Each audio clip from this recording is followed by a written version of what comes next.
Full Moon sale ಬೆಳಗ್ಗೆ 9 ಗಂಟೆಯಿಂದ ರಾತ್ರಿ 12 ಗಂಟೆವರೆಗೆ ಆಗಸ್ಟ್ 28 ಒಂದು ದಿನಕ್ಕೆ ಮಾತ್ರ. ಸಂದರ್ಭದಲ್ಲಿ ನೀವೇನು ಪ್ರಶ್ನೆ ಕೇಳಿದ್ರಿ ಅದ್ರ ಬಗ್ಗೆ ಮಾಹಿತಿ ಇಲ್ಲ ನಮಗೆ. ಆದ್ದರಿಂದ ಪ್ರತಿಕ್ರಿಯೆ ಏನೇ ಮಾಡೋದು ಸಹಿತ ಅದು ಸೂಕ್ತ ಆಗೋದಿಲ್ಲ. ಬಿಜೆಪಿ ಅವರು ಪದಯಾತ್ರೆ ಮಾಡ್ತಾರೆ ಸರ್, ರಾಜೀನಾಮೆ ಕೊಡಬೇಕು ನೀವು ಅಂತ. ಬಳ್ಳಾರಿ ರಾಜ್ಯದಿಂದ ಬಳ್ಳಾರಿ ತನಕ ಸರ್, ನೀವು ರಾಜಕೀಯ ಅಲ್ಲ ಸರ್. ನೋಡಿ, ಸದನದಲ್ಲಿ ಅದನ್ನೇ ವಿಷಯ ಮಾಡಿದರು. ಚರ್ಚೆ ಮಾಡಬೇಕು ಅಂತಂದ್ರೂ ಸಹಿತ ಚರ್ಚೆಗೆ ಮುಂದೆ ಬರಲಿಲ್ಲ. ಒಟ್ಟು ಅಧಿವೇಶನದ ಸಮಯವನ್ನೇ ವ್ಯರ್ಥ ಹಾಳು ಮಾಡಿಬಿಟ್ರು. ಮತ್ತು ಅದೇ ಪ್ರಯತ್ನವನ್ನು ಅದೇ ಪಟ್ಟನ್ನು ಇಟ್ಕೊಂಡು ಅವರು ಮುಂದೆ ಹೋಗ್ತಾ ಇದ್ದಾರೆ. ಆದರೆ ಅಧಿವೇಶನವನ್ನು ಯಶಸ್ವಿಯಾಗಿ ನಡೆಸಬೇಕಾಗಿತ್ತು.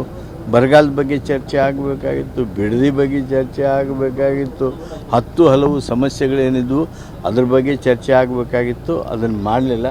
ಮಾಡೋದರಲ್ಲಿ ವಿಪಕ್ಷಗಳು ವಿಫಲ ಆಗಿವೆ. ಸರ್, ಸರ್ಕಾರಕ್ಕೆ ಮುಜುಗರ ಆಗಬಾರ್ದು ಅನ್ನೋ ಒಂದು ಕಾರಣಕ್ಕೋಸ್ಕರ ನಾಗೇಂದ್ರ ಅವರು ಸ್ವತಃ ನಾನೇ ರಾಜೀನಾಮೆ ಕೊಡ್ತೀನಿ, ನನ್ನಿಂದ ಪಕ್ಷಕ್ಕೆ ಮುಜುಗರ ಆಗಬಾರ್ದು ಅನ್ನೋ ಒಂದು ಆ ಮಾಹಿತಿ ಏನು ಗೊತ್ತಿಲ್ಲ. ಅದು ಪೂರ್ಣ ನನಗೆ ತಿಳಿದ ಮೇಲೆ ನಾ ಅದಕ್ಕೆ ಪ್ರತಿಕ್ರಿಯೆ ವರಿಷ್ಠರಿಗೆ ಭೇಟಿ ಮಾಡ್ತಾರಂತ ಸರ್. ನಾಳೆ ಗೊತ್ತಿಲ್ಲ. ನಾನು ನಿಮ್ಮ ಪತ್ರಿಕೆಯಲ್ಲಿ ನೋಡಿದೆ ಮಾತ್ರ.